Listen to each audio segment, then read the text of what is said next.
ലൈംഗിക അതിക്രമ കേസിൽ സംവിധായകൻ രഞ്ജിത്തിനെ 2 ദിവസം കൂടി കസ്റ്റഡിയിൽ ആവശ്യപ്പെട്ട് SIT മുൻ കസ്റ്റഡി കാലയളവിൽ രഞ്ജിത്ത് ചോദ്യം ചെയ്യലിനോട് സഹകരിച്ചില്ലെന്ന പ്രത്യേക അന്വേഷണ സംഘം രഞ്ജിത്തിനെ നാളെ Ernakulam first class judicial magistrate കോടതിയിൽ ഹാജരാക്കും. വിഷ്ണു സുരേഷുണ്ട് കൊച്ചിയിൽ നിന്നും.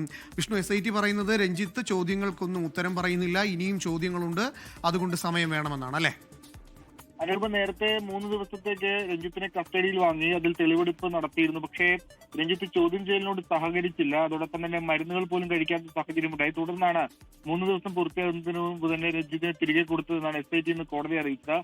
ചില കാര്യങ്ങൾ രഞ്ജിത്തിൽ നിന്ന് ചോദിച്ചറിയാനുണ്ട്. അതുകൊണ്ട് 2 ദിവസം കൂടി കസ്റ്റഡിയിൽ വേണമെന്നാണ് ആവശ്യപ്പെട്ടിട്ടുള്ളത്. രഞ്ജിത്തിന്റെ അഭിഭാഷകൻ വളരെ രൂക്ഷമായി തന്നെ അതിനെ വിമർശിച്ചിരുന്നു. കാരണം 3 ദിവസം കസ്റ്റഡിയിൽ ലഭിച്ചിട്ട് 2ാം ദിവസം തന്നെ തിരികെ കൊടുത്ത് വീണ്ടും കസ്റ്റഡിയിൽ വാങ്ങുന്നതിന്റെ ന്യായം എന്ത് തുടങ്ങിയ ചോദ്യങ്ങളൊക്കെ അദ്ദേഹം ഉന്നയിച്ചിരുന്നു.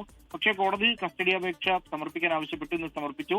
നാളെ കസ്റ്റഡി അപേക്ഷ പരിഗണിക്കും. നാളെ രഞ്ജിത്തിനെയും കോടതിയിൽ ഹാജരാക്കും. രഞ്ജിത്തിന്റെ ജാമ്യ ഹർജിയിന്മേൽ ഇന്ന് രഞ്ജിത്തിന്റെ ഭാഗം പൂർണ്ണമായും കേട്ടിട്ടുണ്ട്. ഇനി പ്രോസിക്യൂഷന്റെ ഭാഗം കൂടിയാണ് കേൾക്കാനുള്ളത്. കസ്റ്റഡി അപേക്ഷ പരിഗണിച്ച ശേഷമായിരിക്കും അത് കേൾക്കുക.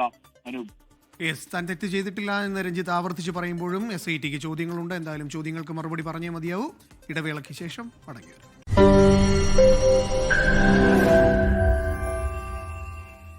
ലോകത്തെവിടെയായാലും ഏത് സമയത്തും 24 വാർത്തകളും ഓഗ്മെന്റഡ് റിയാലിറ്റി പാക്കേജുകളും എക്സ്പ്ലെയിനറുകളും വിശദമായി കാണാൻ ഞങ്ങളുടെ YouTube ചാനൽ നിങ്ങൾക്ക് സബ്സ്ക്രൈബ് ചെയ്യാം.